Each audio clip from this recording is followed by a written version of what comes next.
Speaking of the OEMs, it seems you've received a lot of very strong support from the OEMs.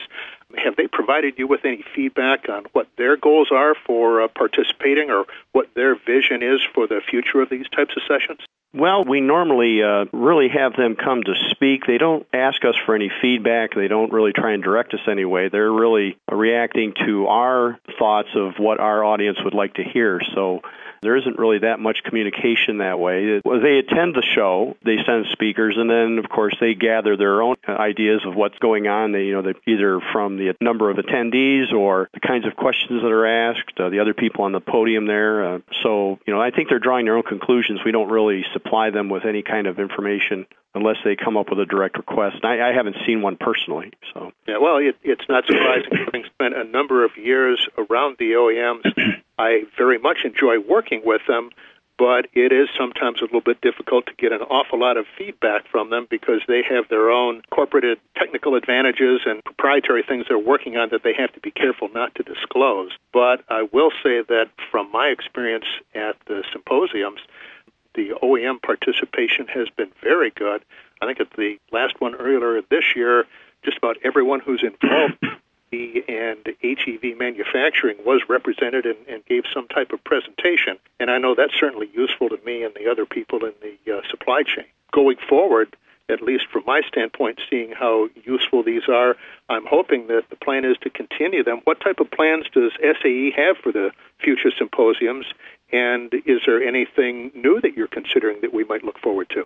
Well, we're talking with different people to refresh these things. We're actually hoping to get a little bit more technical. As you go to some of these events, sometimes the presentations are really not that deep with technology and other details that might be more interesting to engineers. You just mentioned a minute ago, there's the knowledge that the companies have themselves, their own proprietary information. You can't really ask them to disclose, but I think my future philosophy here is going to be, please just take us right up to that point where it becomes proprietary, because everybody would like to hear that. I was at one event back in February, and someone gave a presentation which I thought was really nice. And when they were talking about their own company, they came up with a way to rate things, and they'd say, well, this particular item cost us X, and then this other related component cost us 1.3x. So right there, they were giving us some scale anyways. You might have to plug in your own numbers and maybe guess, but at least you had an idea of where these costs were relative to components maybe in a complete unit or their own products, maybe from one chemical to another, that kind of thing. So even that, I think, would be of value to an engineer attending a show, as opposed to just getting, what the numbers of electric motors are going to be again this year. It's okay. We know they sold 50,000 electric motors last year. They're going to sell 55,000 this year. Well, I think our engineers would like a little bit more depth.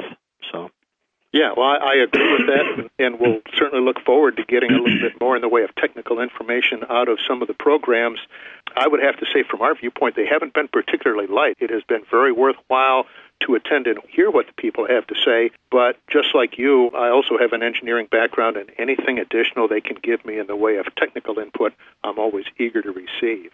I know as far as your sessions in North America, it's pretty much been holding that the February session has been out in the West Coast in California, and the March or April session has been in the Midwest. As a Midwesterner, I, number one, want to tell you how happy I am with that type of arrangement. I certainly like getting out to the West Coast in January or February, and just wondered, do you have any plans to continue this pattern, or do you have anything you can share with us as far as other locations you may be looking at? Vegas. No, I'm just kidding. Vegas in February. No, that wouldn't really fly. No, the standard that we have right now, the hybrid vehicle program that you just mentioned first, that's February, that's been held for 7 or 8 plus years in Southern California. And the location does have a lot to do with that. People like to get away, so we're probably going to keep that in Southern California. And then the Midwest for this electric motors event is probably going to stay here as well. We're going to be moving back to Indianapolis next year, but I could maybe even see, in the future, if we didn't have it in Detroit or Indianapolis again, perhaps maybe going possibly to like Greenville, South Carolina, or Charlotte, North Carolina, someplace where there's a lot of activity for electric vehicles and where there could be support for the program based on companies that are already there. Yeah, well, that's a good point, because we very definitely are seeing a lot of the manufacturing, also some of the technical resources locating into that areas would probably be a very interesting choice to try and attract some people that wouldn't have to travel quite so far. I kind of like that. This is the end of the second module interview with Ray Bakerjian. The program continues on Part 3.